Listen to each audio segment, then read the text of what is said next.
I'm Mason, the middle child. At the age of 32, I frequently find myself wedged between my older brother, Caleb, the so-called golden boy, and my younger sister, Riley, who seemingly always gets a free pass. During our upbringing, it was blatantly evident to everyone, parents, teachers, and friends, that Caleb was the one to keep an eye on. At 34, he embodies everything that people anticipate from a firstborn. Tall, handsome, and sharp-witted, he's a natural leader. He possesses that effortless charm that makes people believe he could never do anything wrong. And oddly enough, Mom seemed to believe it too. She virtually worshipped him, and I constantly felt like I was lurking in his shadow, attempting to carve out a niche of my own. It was truly exhausting. Logan, my best friend, has been like a brother to me for years. We met in college at a local bar in Chicago. I was nursing a beer while he was deeply engrossed in a conversation about his thesis on postmodern literature. He was 27 at that time, 5 years younger than me, and had that sort of sincerity that attracted people. You could tell he was genuine. He wasn't flashy and didn't attempt to impress anyone, but there was something profoundly appealing about his authenticity. Over the years, we became inseparable, spending countless nights chatting about everything from sports to philosophy, always capable of communicating with ease. It was blatantly obvious that Logan was in love with Avery from the moment he met her. I witnessed it when we all hung out at Riley's apartment one summer evening. Avery was 26 then, working as a graphic designer at a local agency. She was sweet, intelligent, and had a laughter that could illuminate the room. Logan was always the quiet one when she was around, but when they were alone, it was as if you could feel the chemistry. I remember when they first started dating, Logan looked at her as if she was the center of his universe. We all assumed their engagement was just a matter of time. And then there was Caleb. Always the showman, always obtaining what he desired. I noticed it before anyone else did, the way Caleb started paying Avery more attention than he ever had before. It wasn't immediately apparent, but looking back now, I see it. The small remarks, the lingering gazes, the subtle flirtations. It didn't take long for things to spiral out of control. One afternoon, approximately 6 weeks before Logan and Avery were slated to marry, Caleb dropped a bombshell during a family dinner. We were all assembled at our mother Linda's house, a snug suburban abode in Naperville, when he casually stated, "I'm seeing Avery." The silence that ensued was palpable. I was so stunned that I questioned if I had misheard him. But no, he was dead serious. I turned my gaze to Logan. His complexion drained. His mouth opened and closed, yet no words emerged. I could plainly see it, the shock and the disbelief. He had been blindsided by his own brother, the very person he trusted more than anyone else. "Caleb, what on earth?" I exclaimed, my voice escalating. "You can't be serious. She's Logan's fiancée.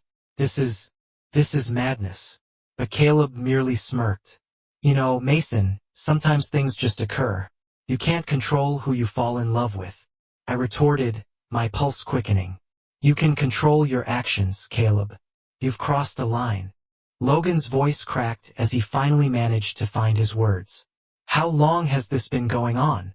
"About a month," Caleb admitted, appearing unfazed. His eyes shifted to Avery, who was standing awkwardly by the door. It felt right." "I can't believe this," Logan muttered under his breath, his fists clenching. "You took the one person I trusted the most in this world, and you Logan, Avery began to speak, but Logan cut her off. Just don't, he said, his voice low and rife with hurt.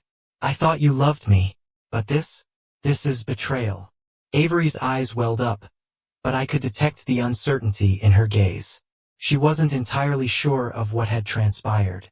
Caleb had worked his magic on her, sowing seeds of doubt in her mind about Logan. I could see it in the way she glanced between us, torn yet still loyal to Caleb, who was the most charming person in the room. It was a situation that went against everything our family had ever known. And the most painful part was that our mother, Linda, who had always been the rock of our household, didn't even flinch. She simply gazed at Caleb with those approving eyes. I couldn't fathom it. My mother was an accomplice. You're allowing him to do this, Mom? I said, my voice cracking. You're just letting him destroy everything? Linda didn't respond immediately.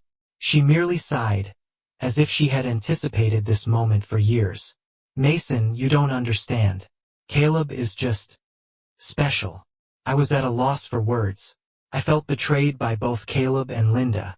The family I thought I knew, the one I had always defended, was unraveling right before my eyes.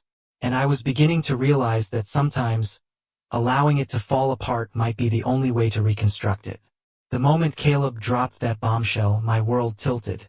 It wasn't merely a betrayal against Logan. It was a betrayal against all that I had ever held dear about family. Growing up, we were always taught that blood is thicker than water, that family is everything. But in one conversation, Caleb had shattered that ideal, and for the first time in my life, I recognized that loyalty is a frail thing easily broken. Logan was dealing with not only the fact that his brother, Caleb, had stolen his fiancée, but also the utter disregard Caleb had shown for all that Logan had felt. Each time Logan tried to make sense of what had occurred, I could see the heartbreak in his eyes. He simply couldn't process it, and truthfully, neither could I. For several days, we scarcely spoke. I remained at Logan's place, attempting to offer some comfort, yet words seemed futile. His apartment, that small two-bedroom walk-up in the heart of the city, had always been his haven. It was where we had shared our most precious memories and our deepest conversations. But now, with Caleb's betrayal looming large over us, the place felt colder and emptier. The walls seemed to close in on us, and no matter how hard we tried to fill the silence, it always remained. The weight of what had transpired was palpable. Logan couldn't even bring himself to tell his mother. He had always been the dutiful son, the one who maintained peace, the one who always strived to avoid confrontation. But this situation was entirely different. He was crushed, and a part of him wasn't sure if he could forgive Caleb or Avery, for that matter. And yet, there was still a part of him that held on to hope, still wondered if there was a way to fix things, to mend what had been broken. I, on the other hand, had no such hope. In fact, I had no interest in mending anything. I wanted to confront Caleb, to make him understand the gravity of his actions. But whenever I tried to reach out to him, he was either too preoccupied with Avery or too evasive to even have a proper conversation. It was extremely frustrating. Every text I sent and every call I made went unanswered. He was so wrapped up in his own selfish world that he didn't care about the pain he had caused. A week after that dinner where Caleb had so casually disclosed his relationship with Avery, I simply couldn't bear it any longer. Grabbing my phone, I texted him, my frustration gushing out with each word. Mason, we need to talk. Now. It took only a few minutes for Caleb to respond, which was typical of him. He was always prompt with his replies, always self-assured, as if nothing could faze him. Caleb, what's there to talk about, Mason? I already informed you. Avery and I are together now. The arrogance in his response made my blood simmer. He wasn't even attempting to make amends. He was just forging ahead, as if nothing had occurred, as if Logan didn't exist. Mason, you're not comprehending. This isn't about Avery. It's about what you did to Logan. You just discarded everything. Family, trust, respect. There was a pause and then another reply, this time more defensive, as if he were already anticipating my ire. Caleb, look, Logan will overcome it. He'll eventually understand. And as for you, stop acting like I'm the villain here. This wasn't a premeditated attack. I didn't intend for it to happen. I nearly hurled my phone across the room. The audacity of that. Stop acting like I'm the villain here. That was quintessential Caleb. He always had a knack for twisting matters, portraying himself as the victim, even when he was the one who caused the harm. Mason, you're the one who stole his fiancée, Caleb. How do you expect him to just get over it? You don't get to rework this with a few excuses and a smirk. It wasn't even a minute before Caleb's response came through. It was brief, and there was no denying the arrogance behind it. Caleb, you're being overly dramatic, Mason. It's not the end of the world. Felt like a slap in the face.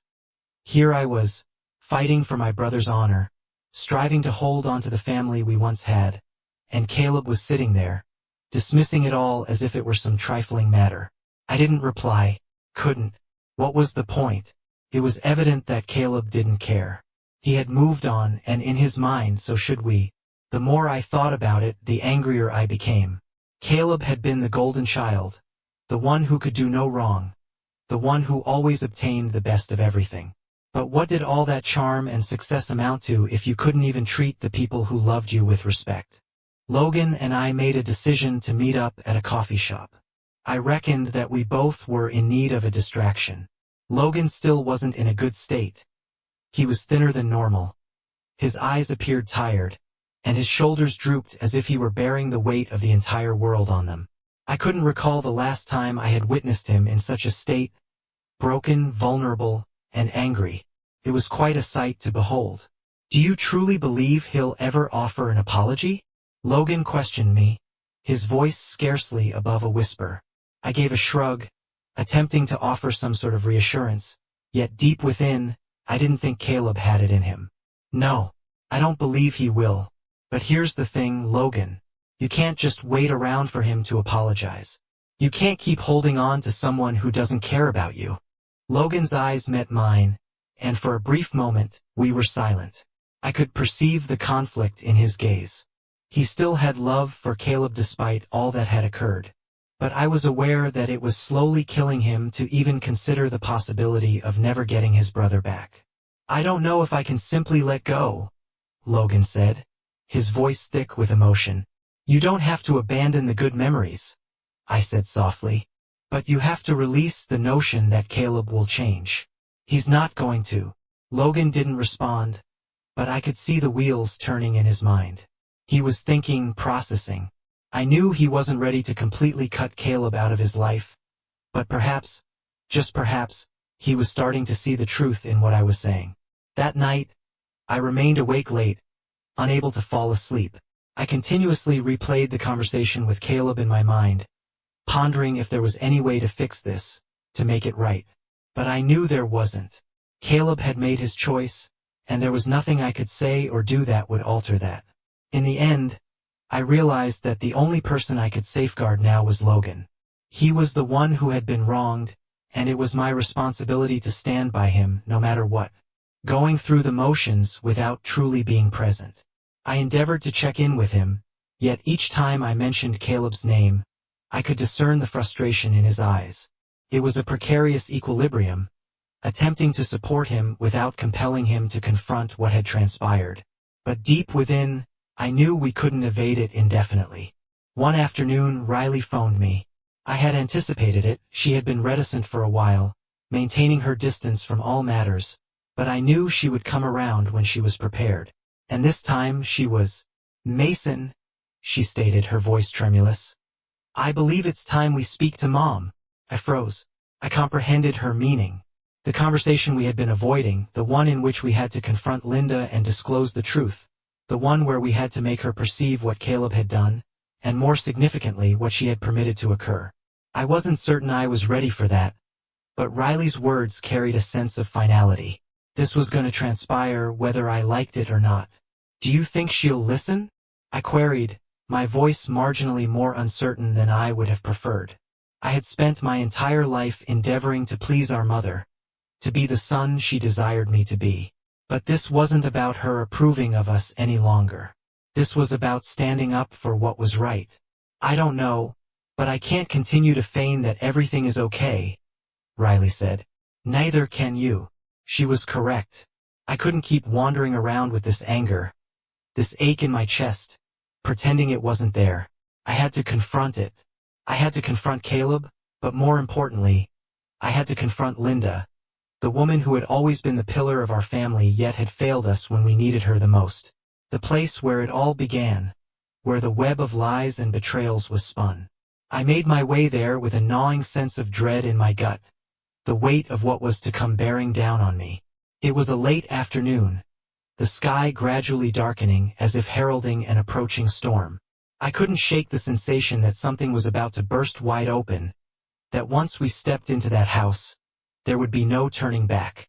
When we arrived, Riley and I stood outside the door for a few moments in silence. I could sense the tension escalating between us. She was holding her breath, awaiting my words. I wasn't certain what there was to say, yet we both knew that we couldn't allow this to fester any longer. I knocked. It was a soft, hesitant knock, but the sound reverberated like a hammer. I was nervous, my hand trembling slightly as I waited there. The door opened, and there she was, Linda, our mother. She appeared tired, her face etched with the exhaustion of the past few weeks. But there was something else in her eyes, something guarded, as if she were aware of what was approaching. "Mason Riley," she said, her voice soft yet with an edge that indicated she had no interest in what we had to say. "What's this about?" I took a deep breath.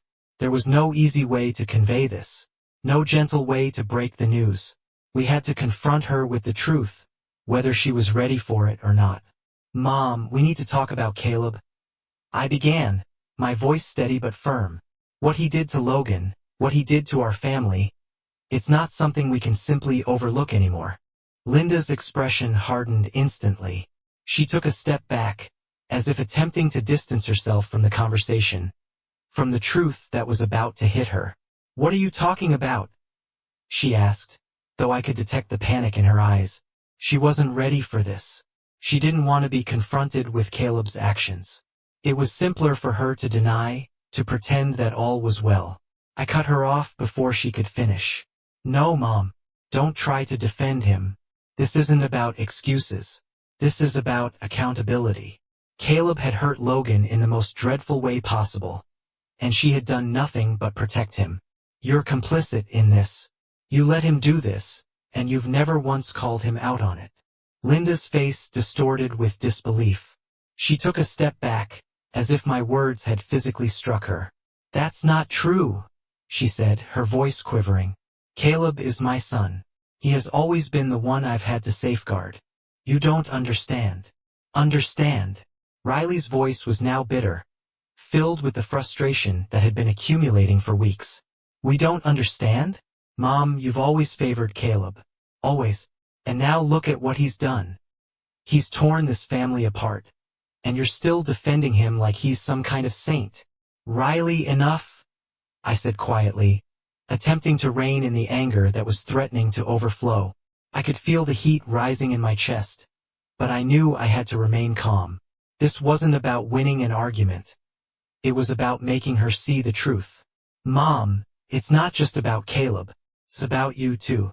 You've permitted this toxic behavior to go unchecked, and now we're all paying the price." She had her back against the door frame, with her arms crossed defensively over her chest. She wasn't crying, yet I could discern the crack in her facade, the guilt gradually seeping in. It was the first time in years that I'd witnessed her appearing vulnerable. For the first time, I didn't feel like the child striving to gain her approval. For the first time, I felt as if I was truly looking at her, really seeing her, not as the ideal mother, but as a woman who had made choices that had wounded her children. "I don't know what you expect from me," she said, her voice now softer. "I've always endeavored to do what's best for this family." "You haven't?" I retorted, the words emerging sharper than I intended. "You've done what's best for Caleb, but not for us. Not for Logan." Linda gazed down at the floor, as if she couldn't bear to look at us any longer. I could tell that this conversation was shattering her, but I didn't feel pity for her. She needed to hear the truth. "We need to address this," Riley said, her voice quieter now, almost pleading. "We can't continue to pretend this didn't occur. We can't keep allowing Caleb to trample all over us." I didn't know what else to say. My heart was laden with all the anger and hurt that had accumulated over the past few weeks. I had come to terms with the fact that Caleb wasn't going to change, but I wasn't certain if our family could endure this. I wasn't sure if I could forgive Caleb, nor was I sure if I could forgive Linda. But I knew one thing with certainty. This conversation, this confrontation, was merely the beginning. We couldn't resolve everything in a single night, but at least we had initiated the process. We had opened the door, and now there was no turning back. It was meant to be a family gathering, an occasion to take a seat, partake of a meal, and engage in genuine conversation, truly converse, about all that had transpired.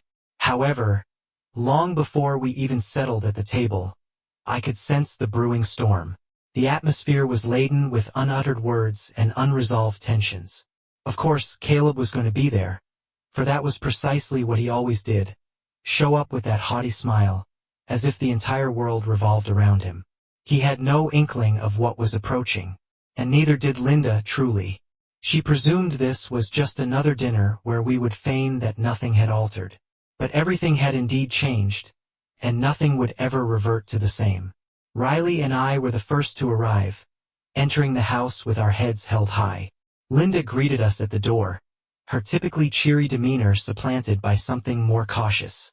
I could detect the way her eyes nervously flicked towards the kitchen, as if she were hoping Caleb would somehow address the tension that had been looming over us for weeks.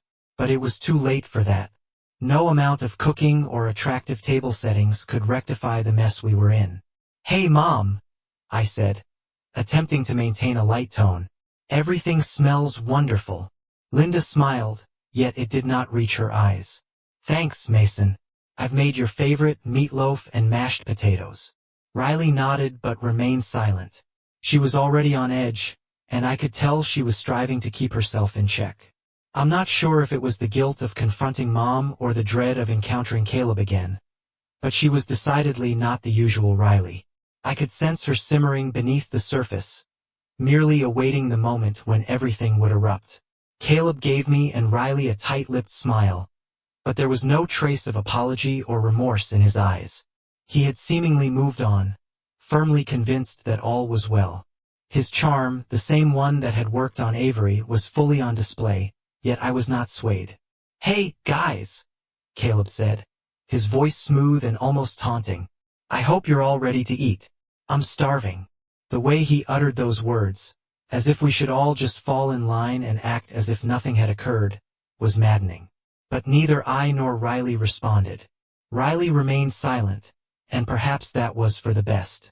With each word Caleb spoke, I could feel my blood pressure steadily rising. "Everything okay?" Caleb asked, his gaze flitting between me and Riley. I didn't wish to be the one to initiate this, but I had reached a point where I could no longer hold back. I had let this situation drag on for far too long. "Everything's fine," I said, forcing a sense of calm into my voice. "How's Avery?" For just a split second, his eyes flickered, an almost imperceptible shift. He clearly wasn't expecting that question, and for a moment it was evident that he was caught off guard. But then the smirk returned, and I knew that any shred of guilt he might have harbored was swiftly buried beneath layers of arrogance and entitlement. "Avery's good. We're doing fine," Caleb replied, his tone flat and dismissive. "Why? Are you trying to make me feel guilty?" I could feel Riley's hand clench into a fist beside me. She was already on edge, her frustration steadily building. It was the same frustration I had experienced in the weeks leading up to this moment. The frustration that came from witnessing Caleb manipulate everything around him, including those who loved him. He had already moved on. He was already rewriting the story, as if he had forgotten that Logan, his own brother, had been left in the wreckage.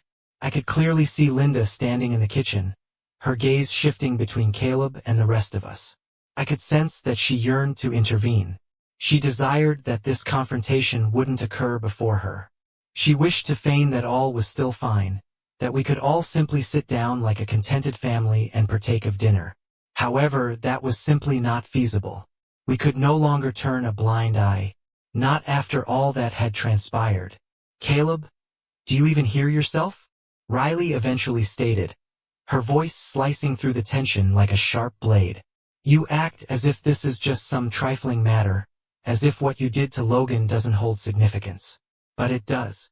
It holds great importance." Caleb's expression clouded over.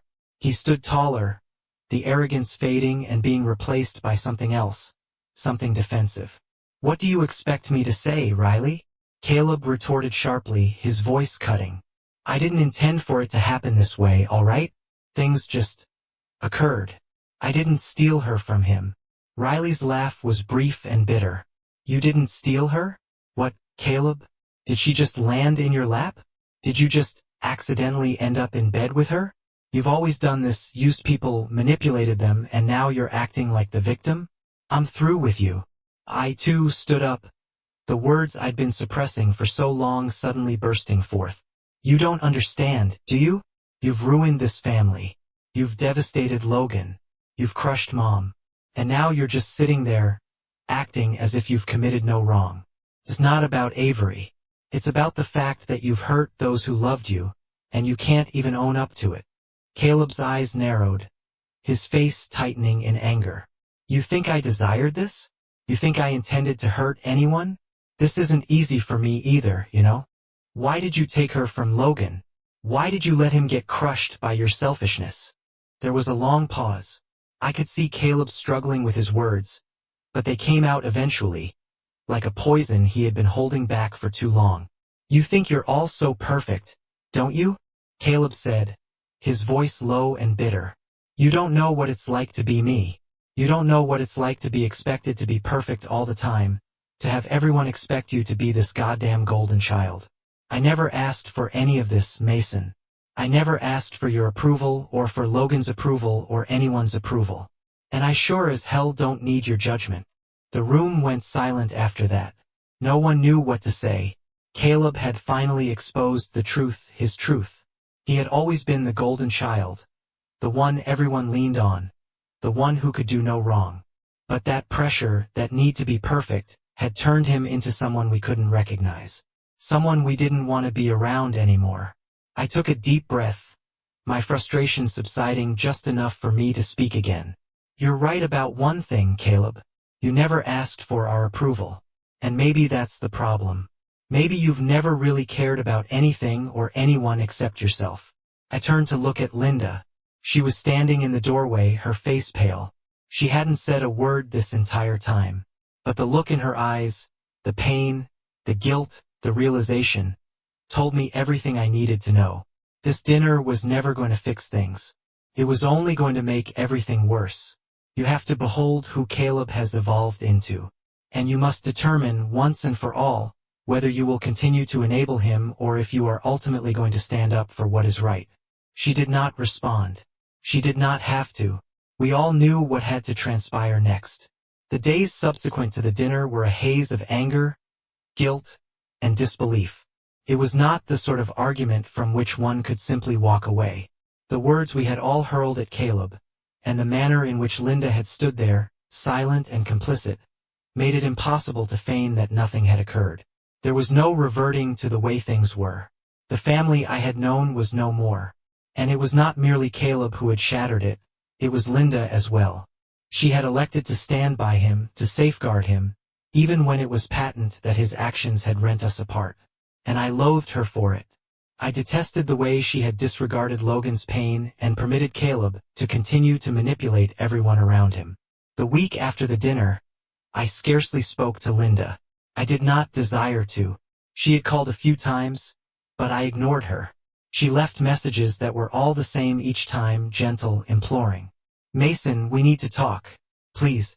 I want to mend this. But I could not mend this. Not any longer. What was there left to say? The truth was out in the open. Caleb had done what he had done, and Linda had chosen him over the remainder of us. I was finished pretending that everything could be fixed with a conversation or a hug. Logan, on the other hand, was avoiding everyone. I did not fault him.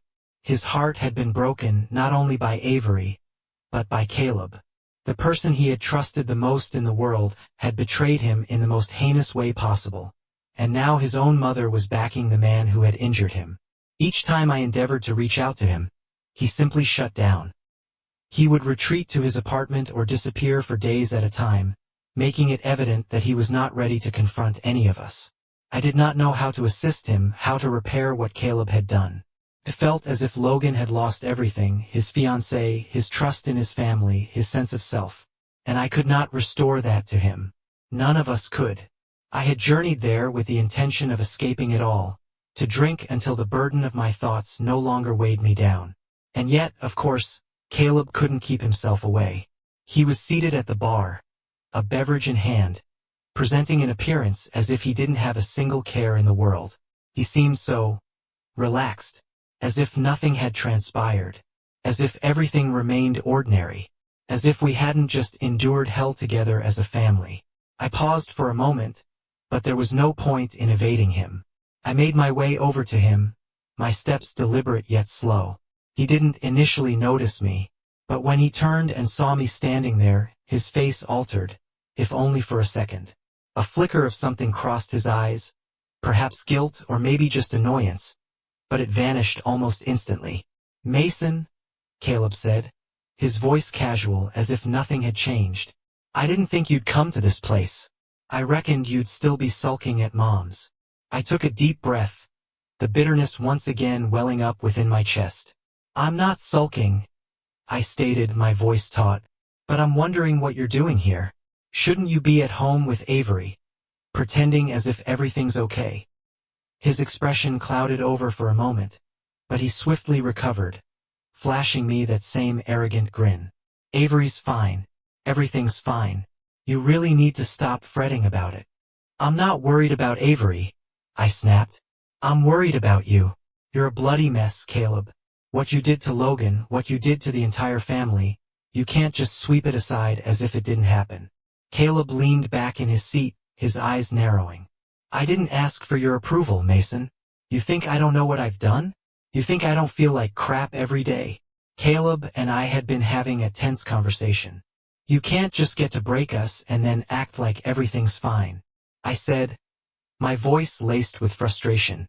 Caleb retorted, his voice rising, the first real sign of emotion I'd witnessed from him in weeks.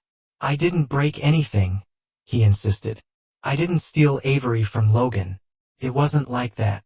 "It wasn't like that?" I laughed bitterly. "Are you fucking kidding me? You took her from him. You knew how much he loved her. You knew what you were doing, Caleb. You manipulated her. You manipulated him. And now you're acting like the victim." Caleb slammed his drink down on the bar, the glass rattling with the force. "I didn't manipulate anyone, Mason," he shouted. "Avery and I—" "You're still lying to yourself," I interrupted, raising my voice. "You've been lying to everyone, and you've been lying to yourself. You think you're justified in what you did, but you're not. And neither is Mom. She's just as guilty as you are." At the mention of Mom, Caleb froze. For a moment, the usual smugness on his face faltered. He looked away, his jaw clenched tightly. "Don't talk about Mom like that," he growled, his tone suddenly dark. "I'm not the one who's been covering up your bullshit, Caleb," I snapped back.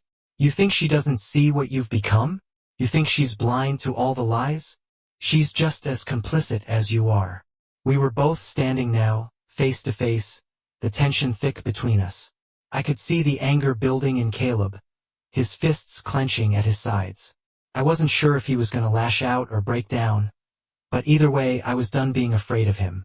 I was done trying to protect him. "You've ruined everything," I said, my voice low but steady. "You've destroyed Logan. You've destroyed this family. And you don't even care." Caleb's eyes flickered, a brief moment of vulnerability crossing his face. But it was gone in an instant. He turned away, picking up his drink and taking a long sip. "I don't need you to remind me of what I've done," he said quietly, his voice almost cold. "I know." Feeling a blend of rage and sorrow. I was unable to repair him. I couldn't alter what he had committed, and I couldn't make him sense the guilt that he so blatantly refused to recognize. I wasn't certain I even desired to. I wasn't certain I wished to have anything further to do with him. "You'll never transform," I mumbled, shaking my head. "And I'm through attempting to rescue you." Without another word, I pivoted and walked away, leaving Caleb sitting there, appearing as if he had just been struck by a freight train. I didn't know if it would have any impact on him. I didn't know if he would ever truly comprehend what he had done to us. But I knew one thing for certain, this family was fractured. And there was no returning from it.